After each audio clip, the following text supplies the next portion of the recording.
Welcome to Hey Dad Podcast. Real dads, tough issues, and a genuine love for a fatherless generation.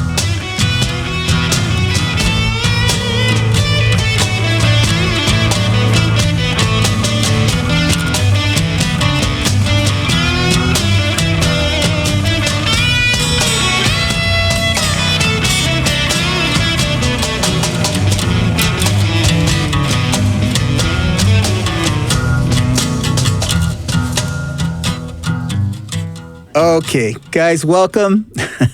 Welcome to the Hey Dad Podcast. Today, I'm Rick Rivera. I'm here with you. We have Frank Lomelli and Chris Lawler.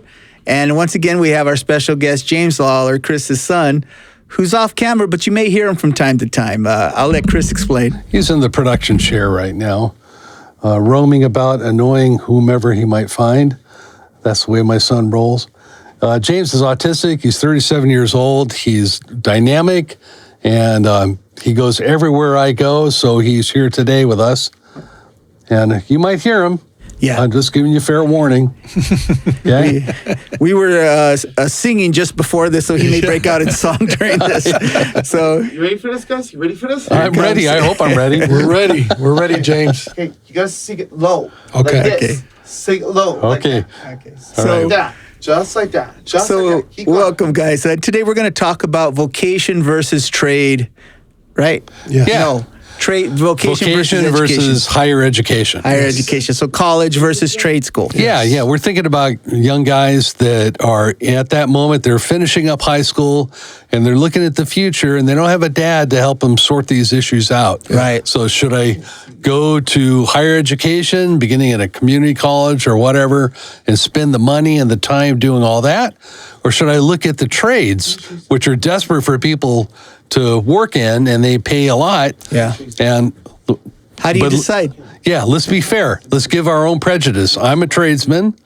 I'm a tradesman. You're a construction tradesman. I'm both. You're both, but you're the one that in this table that has been through the educational program, right? Yeah. Yeah. Where did you go to school? Well, American College of Radiology, and that's more, I would say, more of a trade because you took the courses to get into radiology. It's kind of focused on that. Yeah, particular... focused on radiology, right? And then you did your internship. But I went to 3 other radiology courses. But then I went to Rio Hondo and I got my associates in business administration. Yeah. So I've been down both, not as far down as the college level one, but I have exposure to that. Yeah. So I've been down both. I have a lot of thought on this. Yeah. So it's a great topic because we were talking about this earlier.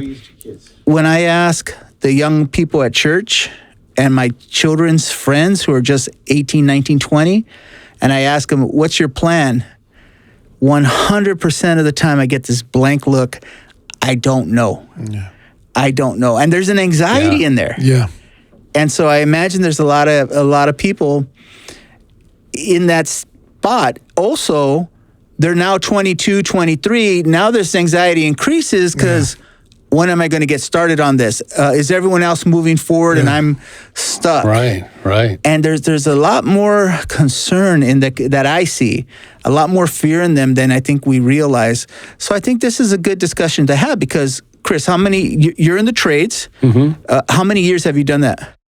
Boy, 47 years now. 40. And Frank, how long have you been in the trades? 31. 31. I've been working for about 31 years too.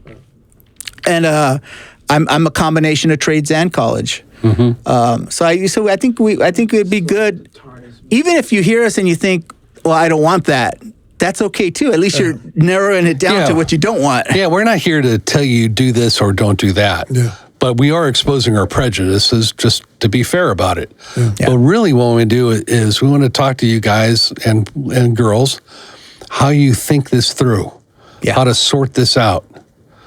And to me, my wife has a master's degree in family marriage counseling.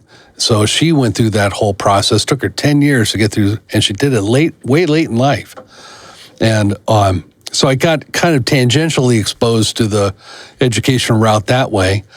But fortunately, we got out of it without amassing a fortune of education bills. The big That's issue. one of, so you're looking at these, you're at a fork in the road. You're looking at, well, do I work for my uncle's plumbing business and learn how to become a plumber and substitute that for any other trade that you might be looking at and considering? Or do I just go off into general education, pay the tuition, live in the dorm, live Will Ferrell's, experience with a fraternity or a sorority and do that whole thing?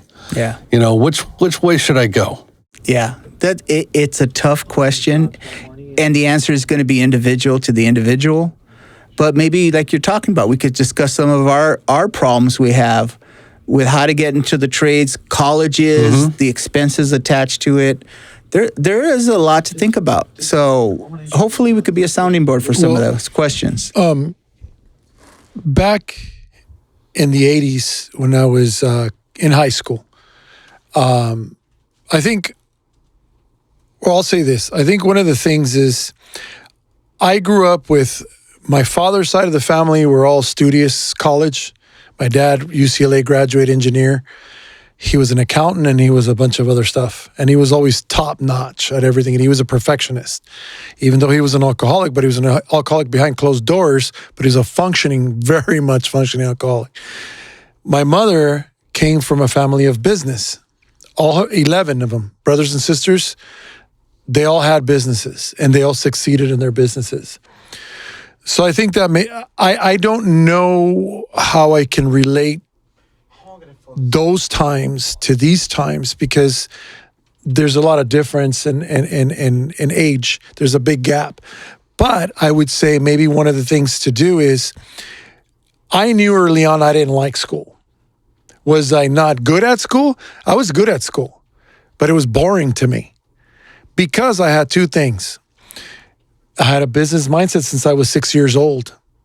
I had businesses back then, paper routes, cutting grass, selling used clothes and the swap meet meeting, yeah. All that kind of stuff. I don't know. That was in my DNA. I get stronger than school. And we should make a distinction right here. I'm sorry for interrupting. That's fine. But the trades implies somebody with a toolbox fixing something. Being a businessman is a third path. And that's where I'm going to own a business and operate whatever that business is, whether it's a fast food place or a paper route, all the things that you're talking about.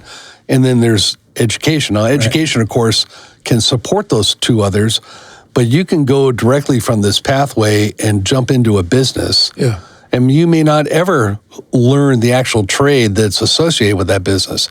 Right. Like you could buy an auto repair place, but never fix a car. You just own it. Yeah. And if you have business acumen to hire the right people, pay them the right way, and make a profit at the end of the day, then you're an entrepreneur. Right. And growing up, even though my father, don't get me wrong, even though my father was all about school and studying in college, he was very hands-on. But again, there's such a large gap that nowadays there's no dads, which I think the influence, I had, without even them knowing, just by what they were doing, I was being influenced. And I was thinking, okay, my mom and my uncles, they own their own business. My dad goes to school, he loves college, but yet he's always fixing the car, cutting the grass, fixing the house. So I had these influences that not knowing some of these were attaching to my DNA. Yeah. And then early on, it's like, well, I'd rather make money than go to school. But my parents didn't say, okay, well, just make money and don't go to school. There was a balance there where my dad was even though he was an alcoholic, but he knew school was important. Yeah. And then my mom would say, well, if you don't go to college, that's fine, but you got to pick something to do. Yeah. It's good something advice. That you like. And one of the things that I was told, and I tell my kids now, is my mom instilled this in me. She said, if you pick, it doesn't matter if you're a janitor, it doesn't matter what you are, but if you love what you do, you're going to be the best at it. Because if you just pick something for that check, you're going to be miserable. Because you're going to be looking at your pay and everybody else is moving forward. But if you love what you do, it doesn't matter what anybody says, you'll become the best of it, and other doors will open from that. And that's the way I move forward. Now in school, I picked all the basic courses because I didn't like to work hard. I kind of think that I was somewhat smart in the sense that because I already knew that I wasn't going to go to college, I thought I built this mindset of, why do I have to work so hard? I don't have to work so hard. All I got to do is get this paper and graduate to complete this. But meanwhile, I'm doing all my little businesses in high school, in middle school. You know, like back in the time there was tagging. It was called bombing. So I used to do T-shirts.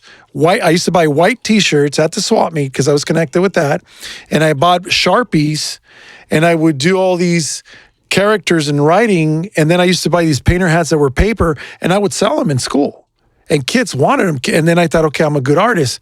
So there you go. Then I started silk screening and doing my own artwork. And so business was all kinds of side hustles going on there, right? Yeah. And I always hustled in what I loved. And now 31 years later, I'm not doing T-shirts and stuff like that, but I'm doing business.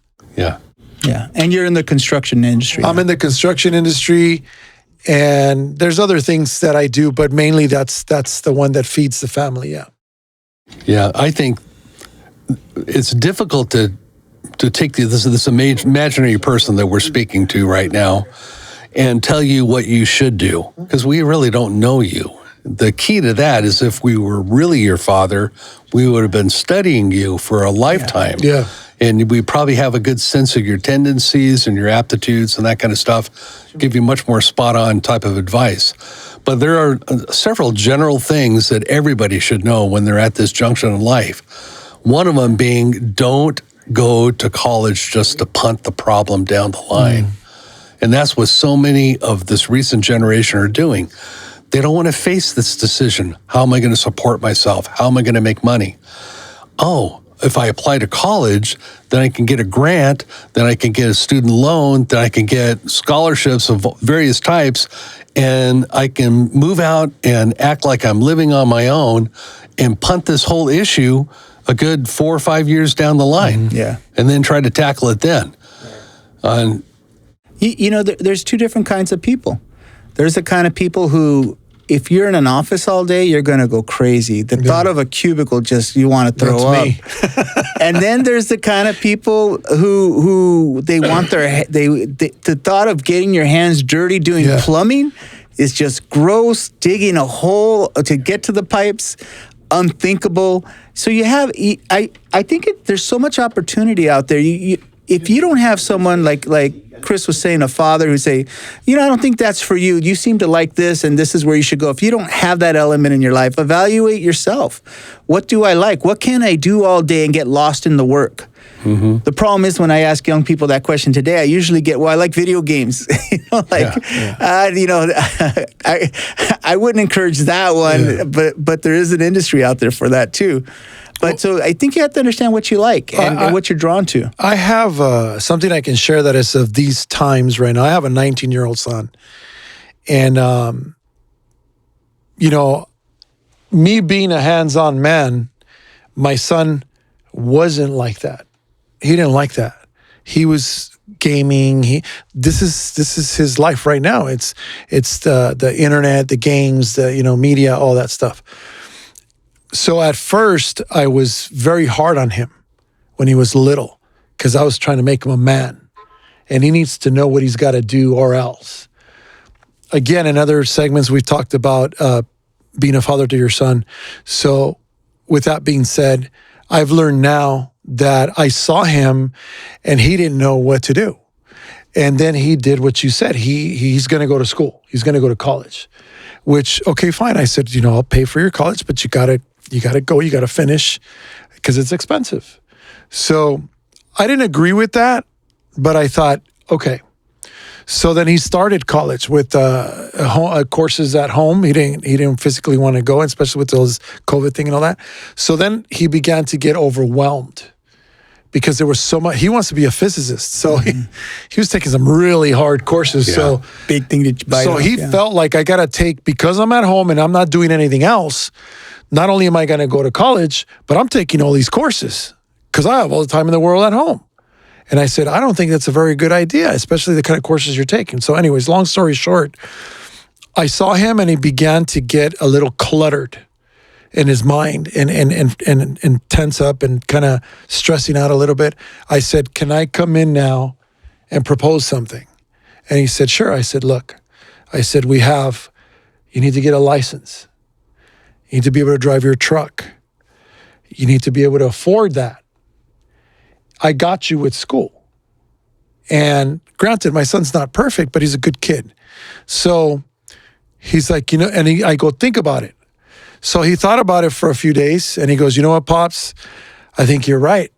He says, "I think I want to try that." So helping your boys or your daughters arrange their lives and prioritize. Maybe there's other kids that are able to go to school and do it and whatever, start that way. But for my son, it came a reality where it was like I simplified his life and said, let's not take everything at one time. So he got his license. He felt really good.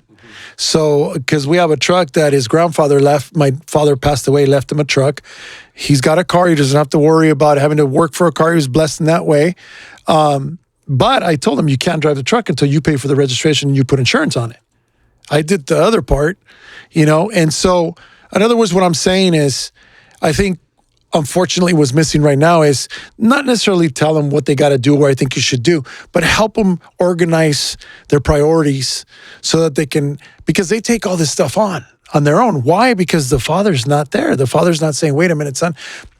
That's what's needed. So what I would say, because you said something that's true, is I'm speaking to an imaginary son here. But if I can speak to the sons out there, is it doesn't work when you take the world all at once. Right. Start with the little things. Build like a Lego set. When you start a Lego set, you don't start building the big stuff and then, no, you start with the little Legos and you build your, so start with the little accomplishments, whatever that may be. Get a part-time job for now, even if it's not what you want, but it's okay. It's money coming in.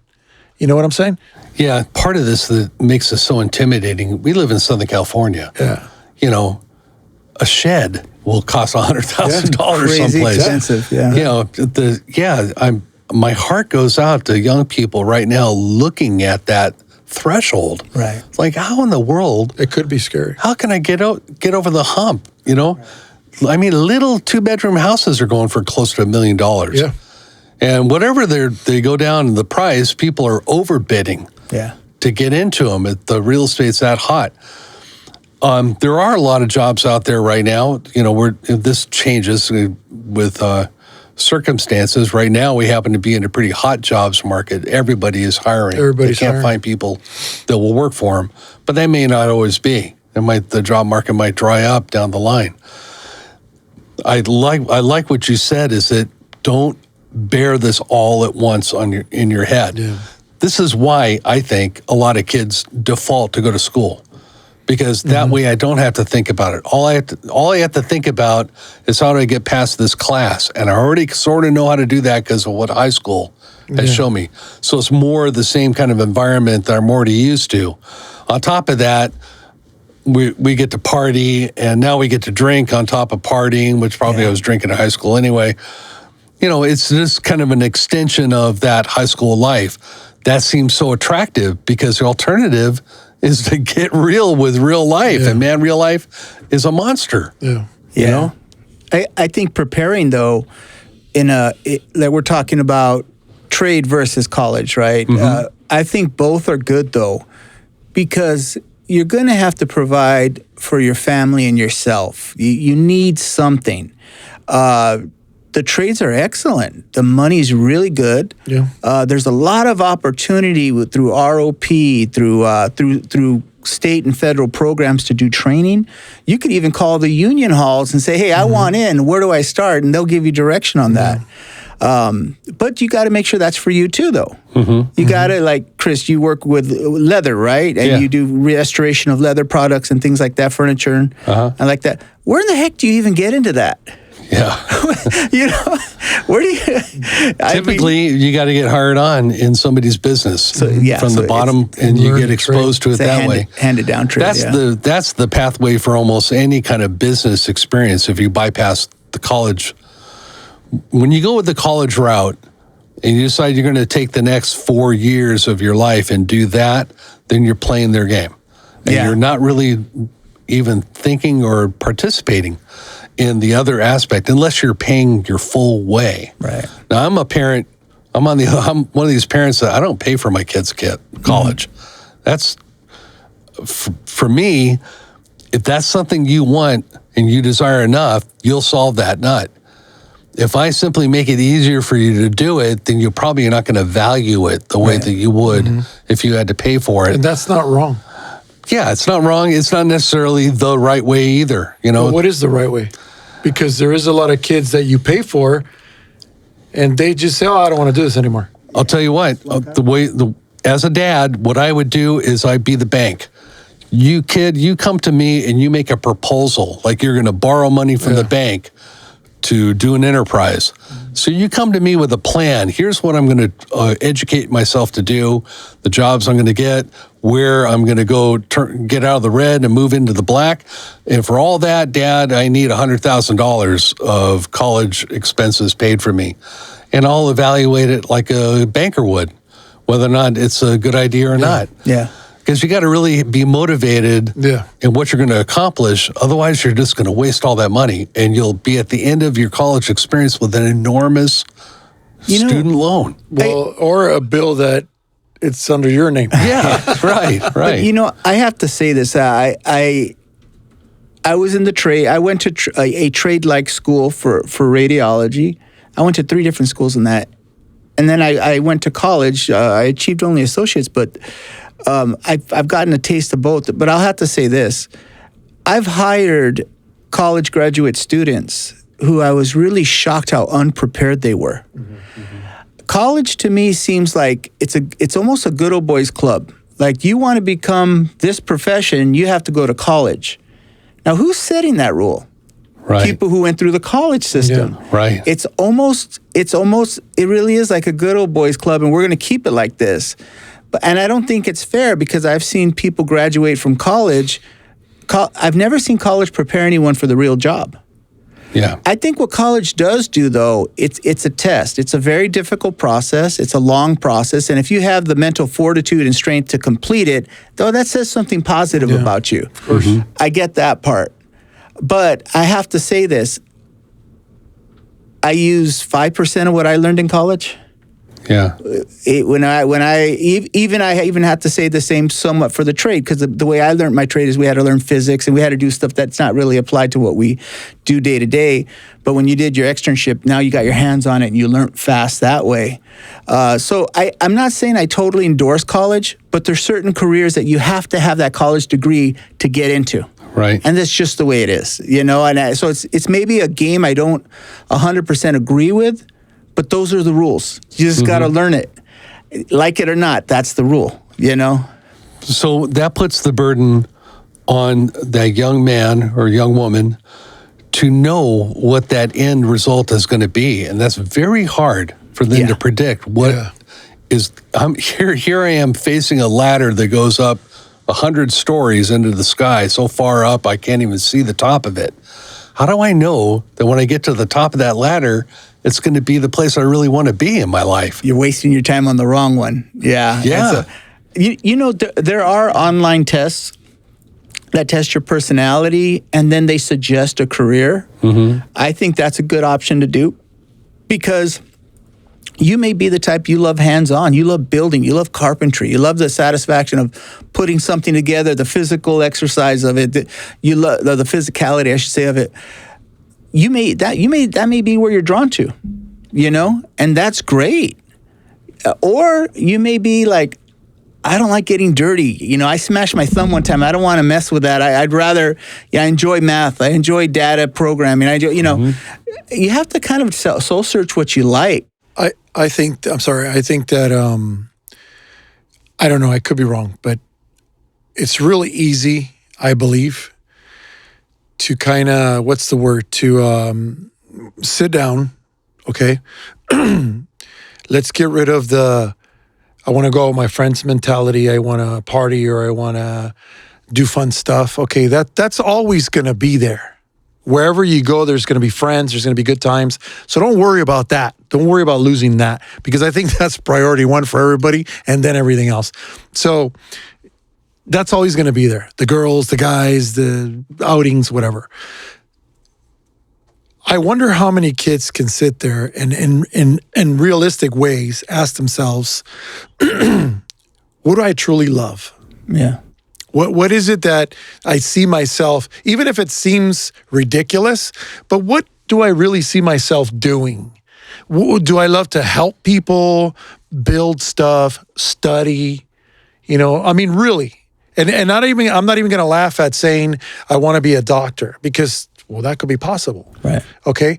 I think we tell ourselves it's impossible. But how many stories do we hear of these kids that they were so hungry for this that they did the best they could, and in their path, God put someone who gave up the money or opened the door, or you know what I'm saying? Yeah. So to sit somewhere, and I'm not, everybody has different situations, but to sit somewhere, I believe the way God made us with this brain and this heart, and even people that don't have all their limbs, okay? If there's a passion for something and you don't know that there is, look for it. Mm-hmm. Look for the passion. There are clues. There is. The clues are in what you're attracted to right now in life. I mean, literally, it's the movies that you'd like to go watch. There's some element in there that you're magnetized to. The TV shows you like to watch, the music, the things, they're calling to you. And there's something hidden within that movie that resonates with you. But I will caution you, do not choose a career path based on something you see on TV.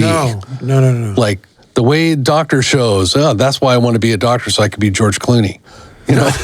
But there's a survival component to this too. One of the things I've always asked my kids' friends are, well, what do you want?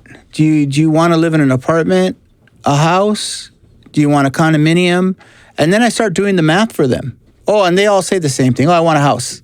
One said a trailer. I thought was cool. All right, you got focused now. But so I take the house. I said, well, your monthly mortgage payment here in Southern California is going to be this amount. Do you want a car? Do you want a bike? Do you want to ride the bus? They always say a car. Okay, now, so I break it down bit by bit. I put the costs on the table. Then I do the math. Then they see that I'm going to have to come up with a $6,000 a month nut to live this lifestyle that I want. And then the realization comes in. So figure out what you want too. I mean, there's careers you're going to choose, like let's say floral arrangement. It's a beautiful career, but the pay's not there. Childcare. It's a wonderful, noble career. Pay's not there, but understand what it is. So you have to ask yourself that question as well. There's an exception to those rules, though. So being a flower arranger, maybe it doesn't pay, but if you owned the business that does flower arranging and you had under you 15 flower arrangers, right? Now suddenly you're the person living in that mansion. I would think, though, like Frank was saying, if you have that entrepreneurial spirit, that's awesome. Mm-hmm. But if you don't, there's a grind in that entrepreneurial startup of business and doing a business. Well, you guys know, you've had your own businesses. You got to be prepared for that grind. And furthermore, I want to get this off the table or on the table. If you're afraid that you're going to have to work hard, it doesn't matter what you do, whether it's business, whether it's your own business, somebody else's business, college, trade, McDonald's. Dude, nobody gets to go up the ladder just by sitting down and complaining. Got to work hard. You got to work hard. Yeah. I will even say this. You can work at McDonald's and then own one. Yeah. You can. A lot of people. Because let me tell you this. The guy that started cleaning and then went to I don't know what the process is, but the preparing the salad or whatever, and then flipping burgers, and then the soda machine, and then the this, the that, you know the inside of how this works. Yeah. Mm-hmm. And if this is one of the things you want to do, you're already in there. You're the expert, actually. Yeah. You know what I'm saying? So you could be the guy that you hire to do things, or you could be the guy. Now, somebody may say, oh, man, I'm only 16, and that's a great beginning, dude. Because if you want to own a business, think about it. Don't think about like, oh, my friends are going to laugh at me because I'm at McDonald's. Are they going to laugh at you when you own one? Mm-hmm. No, they're not. Yeah. So that's why I'm saying is if you're afraid of, oh, well, I don't know if I could do this, dude, you can't paralyze yourself because whatever you're going to do, just like when you sit down and play games, You didn't know how to play. That's exactly the example I was thinking of. I remember we were talking about that. It's like, oh, I don't know if I can do that kind of work. Brother, you just sat down for 8 hours playing Call of Duty. Yeah. And that wasn't because somebody said you had to. No. It's because you loved it so much you never even saw the 8 hours pass by. But would you say that's a way for a lot of especially young men to escape and run away from the challenges of thinking what we're talking about? It is, but what they're escaping from is meaninglessness. What they're escaping to is an artificial, meaningful enterprise. And the point is, the only reason they can get good at that game is by using those gifts that were intended for serious business.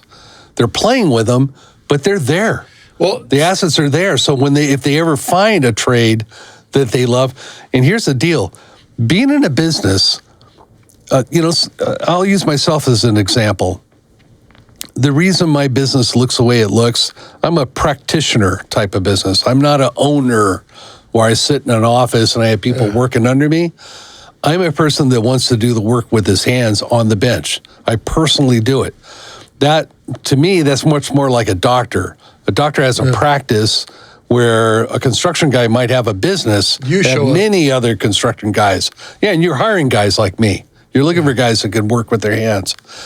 But there is a fun when you discover that, man, I can have a business and I can grow that business and I can add resources to it and I can get training. You start using all the things you're playing with in Call of Duty, but you're creating a life-sustaining entity with the same skill set. You got to catch a vision for that. Because otherwise you're going to hate putting down Call of Duty and going to this mundane thing. What I'm saying is the gold that is in Call of Duty is in those things if you know where to look for it. And if you get it, you'll never work another day in your life. What is the biggest muscle you flex when you play games?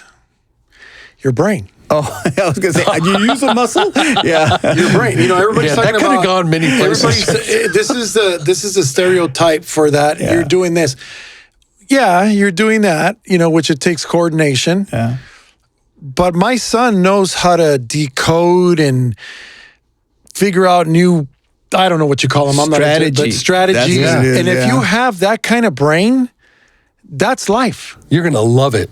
That's life. Being in business. Why don't you walk around looking at life like Call of Duty without the violence, just to being able to solve things, get in and get out of situations? Yeah. That's life. Yeah. It's not much harder than that. Now, it's not easy. Was it easy for me? They can't say, oh, well, you're from the 80s. That's why. No. It wasn't easy for me. I'm not saying that because I was born in the 80s, I'm privileged. No. What I'm saying is, like you said, the word you said, no matter what, you're going to have to grind. It takes hard work. Nothing is given to you. Now, we know that with Christ, we get blessed. But does he spoil us? No, he does not. Mm-hmm. We have to go through the process to understand what it takes to accomplish what we need to accomplish, not for us, for his glory. Mm-hmm. But even though I know it's for him, I'm ready to do what I have to do. And sometimes it's scary. Sometimes it's hard. I don't know if I can. Man, what am I getting myself into? Why the heck did I choose this? That's life for everybody. It is. And there's so many directions you can take it in. If you have an entrepreneurial spirit, one of the biggest challenges I see is, okay, I want to start my own business.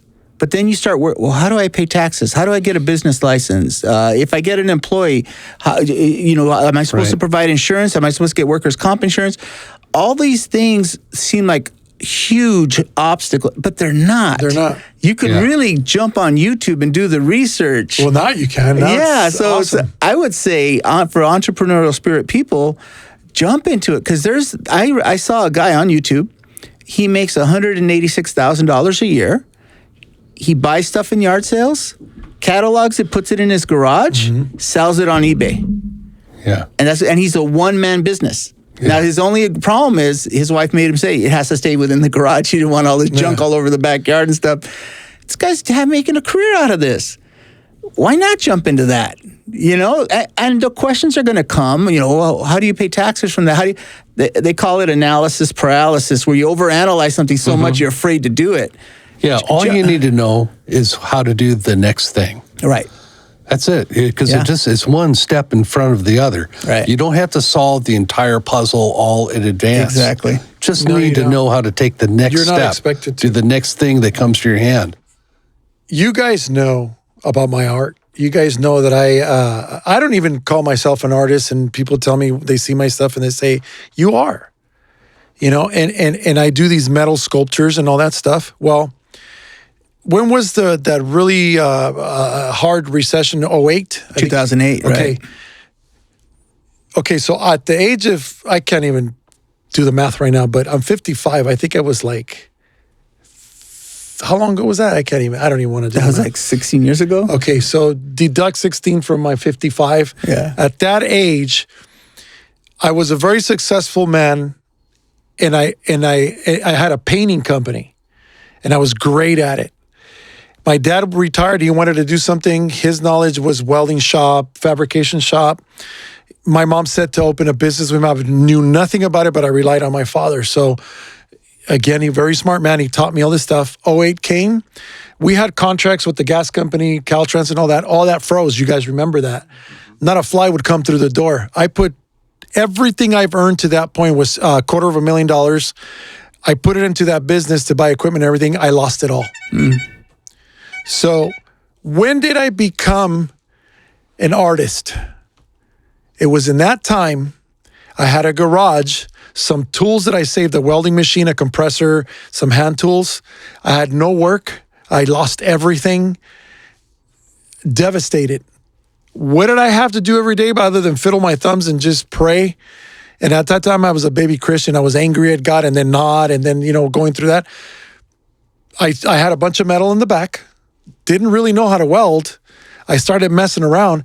But what is that? I've heard many times that if you're a man that everything is given to you, you will never become a millionaire. You will never become successful. Right. The ones that become successful are the ones that are doing it because there's no other choice. Right. They're hungry. And you know what? I was back there crying, grown man, thinking I was a has-been, and I'm welding stuff.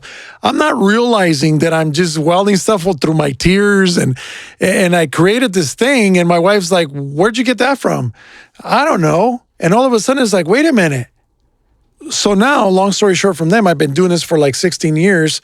I still haven't put it out there, but my point is, we all have something inside that if we don't research that, if we don't look into that, if we don't try to bring that out or really know, instead of saying, I can't, and I know it's hard, but I can't, I don't know how.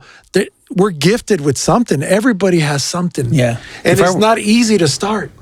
It isn't. If I was to give practical advice to a young guy that's 17 years old, just out of high school, what I would say is don't go to college yet. Mm-hmm. Take the next year and work as many different kinds of jobs as you can possibly get into. Little entry-level stuff. Work in a fast food joint, but just for a few months. Then work as a waiter. Then try to get a job with a mechanic. Go along with a plumber. Go along, little things. You get you'll educate yourself. This is a part of your education of what's out there and what's available. And most importantly, if any of those things are magnetized to you, because something might really ring the bell. You might work in a dental office and say, wow, this is really fascinating how he solves these puzzles and there's income there. Now I know what I want to do. Now the pathway going to a medical school, dental school, whatever is there because I know what I want to be. Therefore, the direction is now dictated to me. So if you don't explore those things and you're just trying to figure out what to do with life with no idea. It's kind of like open doors for yourself. Yeah, you're just going to take buckshot. Yeah. But you can't be lazy about it. You got to do the research. Like, I found this so interesting. I work in radiology, and I've had people call my office. And this has happened maybe 4 times over 25 years, so not common. But they call my office, and they'll say, hey, I'm thinking about getting into ultrasound. This school is approaching me. Do you have any advice? Oh my gosh, I'm like, I light up. I'm all, heck yeah, I have advice. Listen, what kind of licensing does the school have? There's pitfalls in these trade programs, and you could give them direction. So whatever trade you're interested in, seek knowledge in that, because sometimes trade schools will steer you wrong. They won't get you. They won't end you where you need to be. Or you'll get into a lower level of the trade, and when you could have went to a higher for the same effort. There's a lot of things like that. So if you want to get into graphic art, find a graphic artist on LinkedIn or look it up on YouTube and research it. And talk with them. Talk with them. Take them to lunch. They would love to share what they know with you. And tell them, it's like, why should I do what you're doing? Right. Guys, I want you to know out there, go to your local church. There's so many business owners, tradesmen, even people that work for other people. If you were to come to our church, and I'm not saying I'm not doing this so I can fill my church up. I'm just using my church because we have businessmen and we have men that went to school for what they're doing. You're hearing it firsthand. He would be more than happy to sit down with you and educate you. Chris, I know that I speak for my brother. I hire young kids. And if they like it, awesome. If they don't, it's okay. But they came in and experienced. But if you go to a church where somebody will understand and give you the time and is willing to help, because we know firsthand how important it is to help and educate young men like you, do it, man. Yeah. Do it. Do it. Learn. Now, here's something to consider. We're living a time right now where when you take the pathway towards higher education, just like there are Shylock trade schools, they're only there to suck the money away from people that want to get rich quick, and they go to some trade school. Well, a lot of colleges are only there to run up your student loan bill. Yeah, it's the same principle. They lay out, just like in high school, there are classes you go to that have an artificial goal within that class, and that goal is attainable. If it were unattainable or so difficult that people couldn't attain it, they wouldn't get new students coming in. So they purposely make it attainable to keep you on that track. Mm-hmm. So some of the pitfalls of going to higher education, one is they're going to, along with whatever it is that you feel like you want to learn, they have an agenda they're going to install at the same time while your mind is open. Yeah. And you really got to watch for that, because a lot of people lose their faith listening to the tutelage of some professor that's a cynic and will give you every argument that they've been practicing for the last 20 years of their career why you should throw away your relationship with God. And believe me, if you do that and you graduate with a diploma, but you don't have your faith, you're lost, brother. Yeah. So there are, not every school's like that, but there are some schools that have a reputation for being very liberal, for being very party-oriented, for being lifestyle-oriented. Mm-hmm. Like, I'm just going to go and be in the student lifestyle for the next 4 years. And then suddenly the 4 years is over with, and you're right back at this place you started from, only you got a massive bill hanging around your head. Yeah, that's reality. Yeah, there's a lot of, you got to open your eyes and know what it is that you want to accomplish before you take any of those paths. And the best way to do that is have these conversations, or like I say, get little jobs, places, and explore. Open doors for yourself and don't judge. The world's going to tell you, oh, you're stupid, you're dumb, you're working there. You're not, the world's not going to be there for you later when you have to pay your mortgage. It's you that's going to be there. So no job is too stupid. No job is retarded or dumb, whatever words are used. Open doors for yourself. Right. Try things. Yeah. That's the way you're going to find out who you really are and what you really love to do.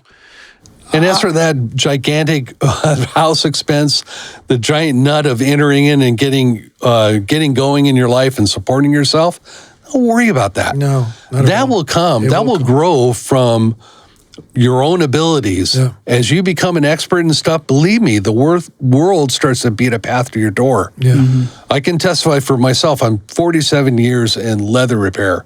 One of the weirdest trades.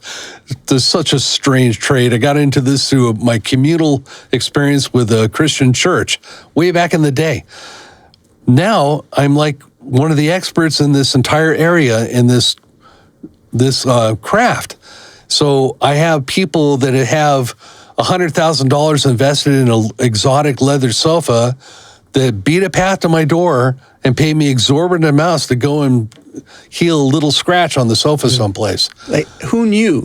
Yeah, there's so I certainly many didn't jobs know. out there. Who knew? Yeah, you just remain faithful in it, and believe me, the value, the equity soaks into you. Yeah. And over time, you'll find that, hey, I can't afford a house. I can't afford to live places. And it's like us. The Lord has blessed us tremendously. You guys knew me when I came here. I was living in my mother-in-law's garage. And then we moved and rented a 5 of us, moved and rented a 2-bedroom little unit. Okay. We can afford to buy a pretty expensive home right now, but you'd never guess where we live. We still live in that 2-bedroom little unit, but with hard work, being at the right place, and being obedient to the Lord, I own the 2 units now. Now, we want to rent the units. Things have happened. We don't want to rent the units. We're finding our 2 little bedroom, and now we're using the other one as an office. I could have a building for an office. But you see, I'm not desiring to live above my means. I'm just blessed to be able to be where I'm at. Yeah. Could I afford something? All of our cars, they're used cars. Friends have asked me, dude, why aren't you driving a Mercedes? I don't need a Mercedes. I have a truck. That's all I need. You know what I'm saying? So again, I'm not conforming to what the world says I have to dress like or drive, or I'm not. Right. You know, we're not in debt. We have a mortgage, but you don't have to go out there and just own all this stuff and have all this stuff. Yeah. When you can afford it, if you choose to do that, all the power to you. But right now, I'm telling you, a businessman of 31 years, we've done very well. I don't need to own any of that stuff. And you did it through trades. I did it through the trades. And I've lost my butt many times. Well, what you're leaving out, though, is you had reached a real high point with your business. I did. And then the 2008 crash came in, and you really suffered through that. I lost 4 homes. My previous marriage broke. Basically, I was living in a 10-by-10 room in a trailer park with my father, with my 3 sons, just by myself. Right. That's a journey. Yeah. That's a journey. I know. My mother passed away during that time. Yeah. Everything, I thought my life was over. Right. Yeah. And you built a house for me. So, We built that little house. I wish, in high school, they have counselors. I never took advantage of the counselors in my high school because I had nobody to counsel me to do that. That's how weird that is. Yeah. And my parents were so busy fighting with each other. Yeah. They had not a single ounce of attention to throw my way when I was walking up to get my diploma. So when I graduated high school, I had no clue and no direction from anybody what to do. Right. The Lord took over and kind of shaped my life, and this and that happened. It's a long tale. I don't want to bore you with it. But I ended up in the trades. I ended up having a whole family in a house, all that stuff. Everything came to me. But now, here late in life, I'm 65 years old. I've discovered that I'm a writer. I think if somebody would have uncovered that fact for me back in high school, my life would have taken a completely different trajectory. right. Okay. The lack of guidance. That's in the coulda, woulda, shoulda file. Okay. But the fact remains that my trades have made an opportunity for me to go into a completely different set of life experiences, which I love. Yeah. And it's for me, it's one of those things that I can spend 8 hours doing this and not even see the clock go by. Yeah. And I totally relate with you because, as I said earlier, I found out later in life, I'm an artist. Yeah. I can do acrylic oil paintings. I could do metal sculptures. You guys have seen that. That was later in life. yeah, so you don't box yourself in by making a bad choice early on. Right. Because it's not the choice you make, it's you being in the middle of that choice. And truthfully, you can make a wrong decision, screw up, and start all over again. Yeah. Mm-hmm. This is a world of second chances. We live in a very wealthy country. You're very blessed to be here. Mm-hmm. And there's so much opportunity. And let me say this too, guys. If you're off to a rough start, and not by your own means, but due to family pressures, like when I was in senior in high school, I was encouraged by my grandmother to drop out of school and work.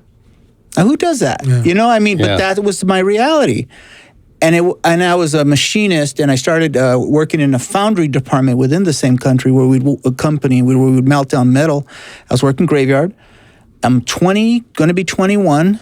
I'm walking into work as depressed as heck because I hated that job. It wasn't for me. I did it 5 years out of survival. And I remember looking around and saying, I got to get out of here. And I went back to high school, got my diploma, and then I went to school, and I didn't have the family support. I'm not saying this for any other reason that I want to tell you guys. Some of you haven't been dealt the nicest hand to start with. Yeah, You know? Fight for it. Yes. Fight. You have to.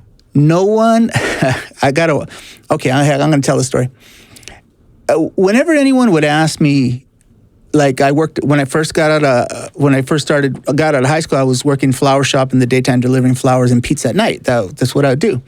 And I was paying for my grandmother's home, and that's how it worked, you know. But I would always get people would ask me, Rick, why aren't you doing something else? You know, you're a smart kid. Why are you doing this? And I always had my story lined up. Oh, my grandmother needed me to start working.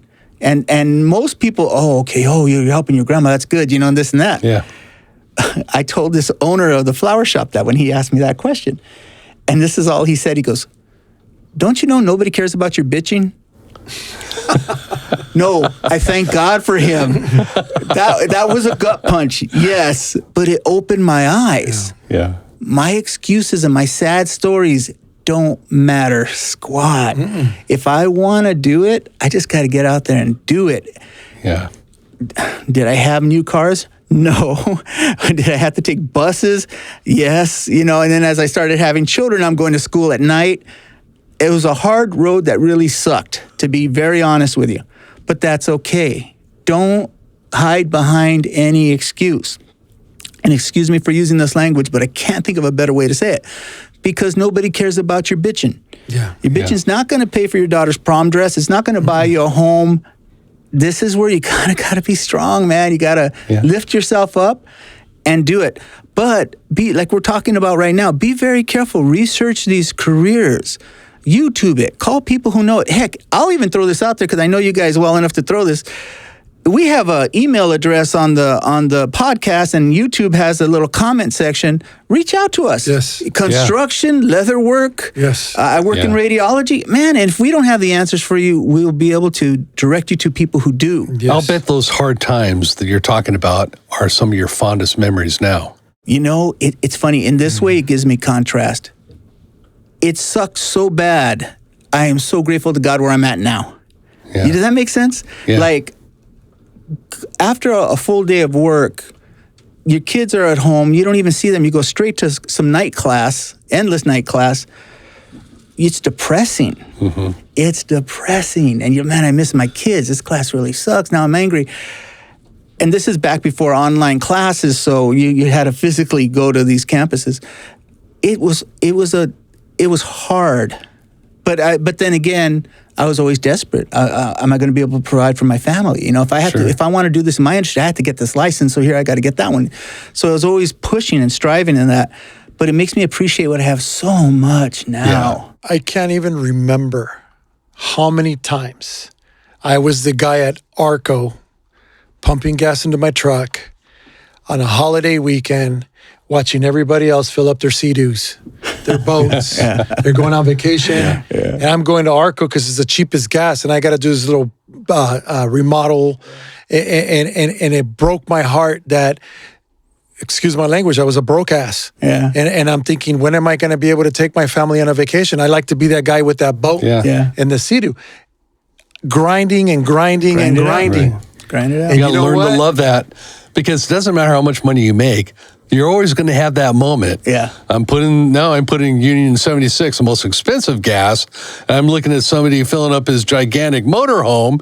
It's just the scale changes. It keeps going up. But You're right. The same situation exists. I used to, way back, I used to make fun of people that were broken down on the side of the freeway.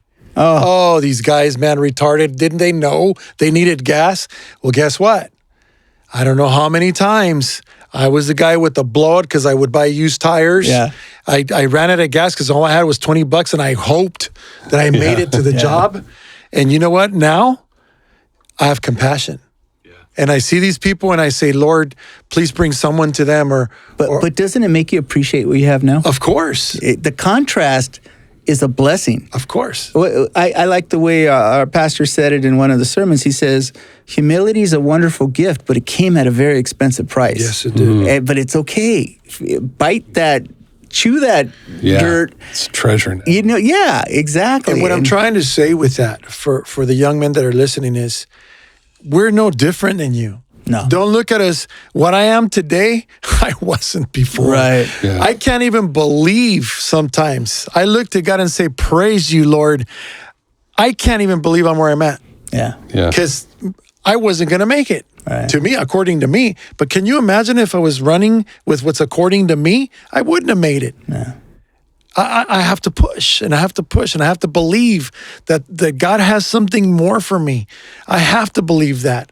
Yeah. Yeah. And I did. And I'm still not where I need to be, but I'm on my way. Yeah, you know, when I was first starting out, before I ever got into this trade, I had no idea what to do, and I was living in a commune, a Christian commune back in the 70s, Jesus freak days, right?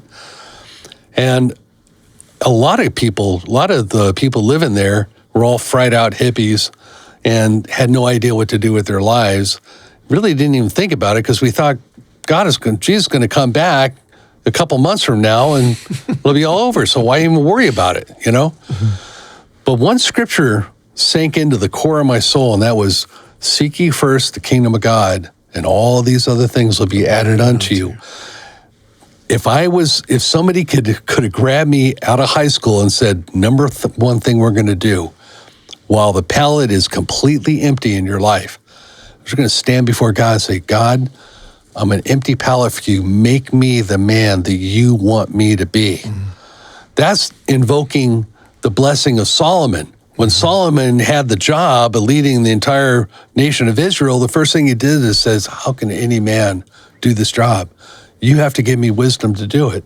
Yeah. And you know what, to God's credit, he not only gave him the wisdom, but he gave him everything he didn't ask for as well. Right.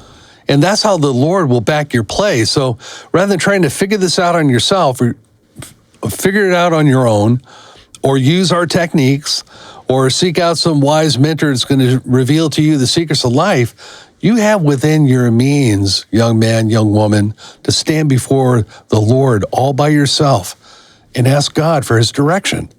And believe me, you ask him, he'll respond. He will. Right. He will respond. He'll bring things into your life. He'll shape you. He'll bring blessings into your life that come out of nowhere.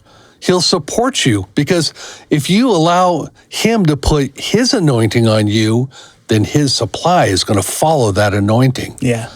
And In the Bible, it says we could do all things through Christ Jesus, and that's not a lie. yeah, That is so true. I never saw my life being this blessed. My dream when I was a kid was to rent an apartment in Whittier. That was my dream. I know it's that's funny. as far as you can see, That you know? was achieving. I reached and that was honestly the biggest dream I had. God in my life and honoring what he's given me with hard work has been such a blessing. You could achieve so much more than you realize. And I'm not even talking just financially. I'm talking about happiness.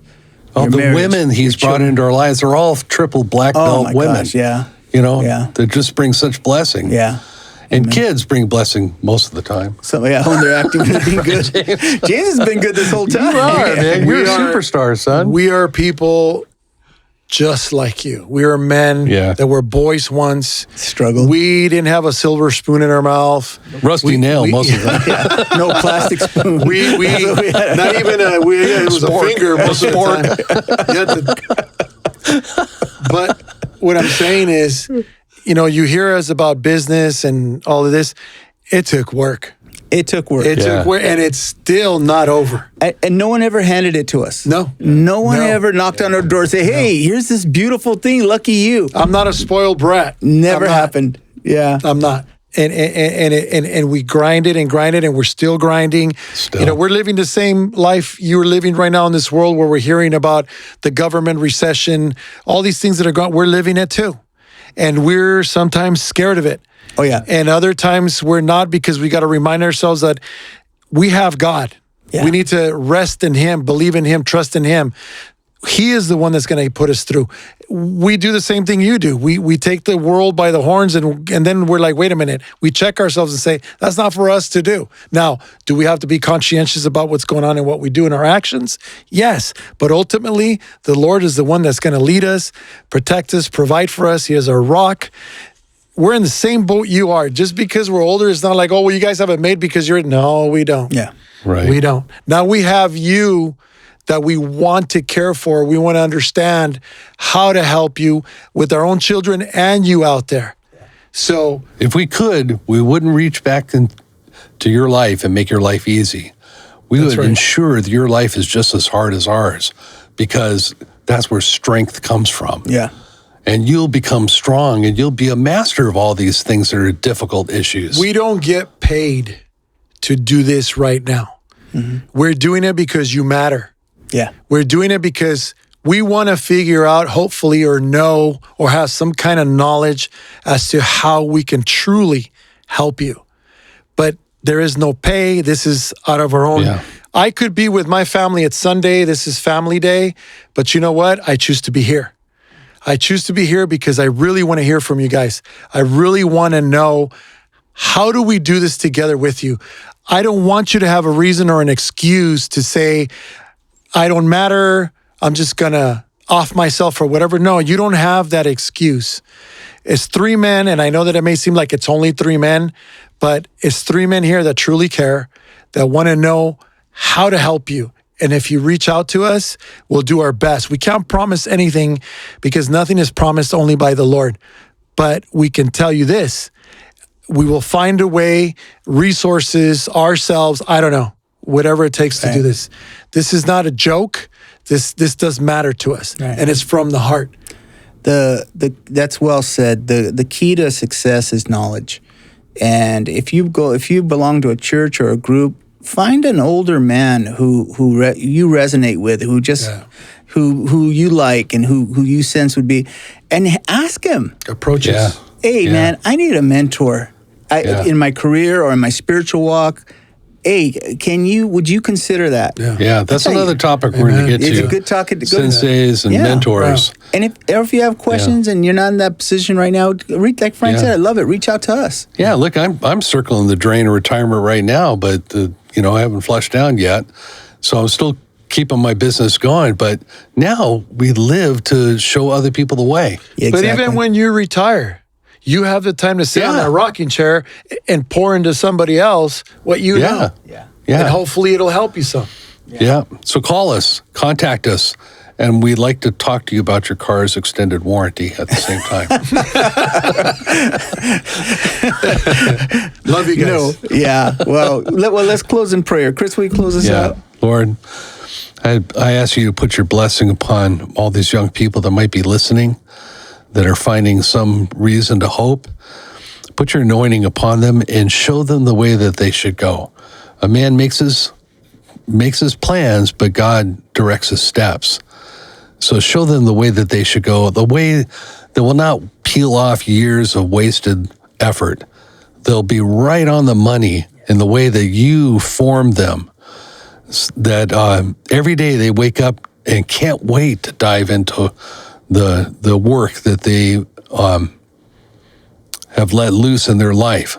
Dive into the field that God has given them and raise the provision, not just for themselves and for their family, but for so many others as well. That gives your name glory. Yes. Thank you, Father. Thank you, Lord. Bless him. Name of Jesus. Before we close out, Chris, can you give us a father to son proverb? Oh, yeah. Let's get one of those guys. This is from a series of things that you should be teaching your son. Okay?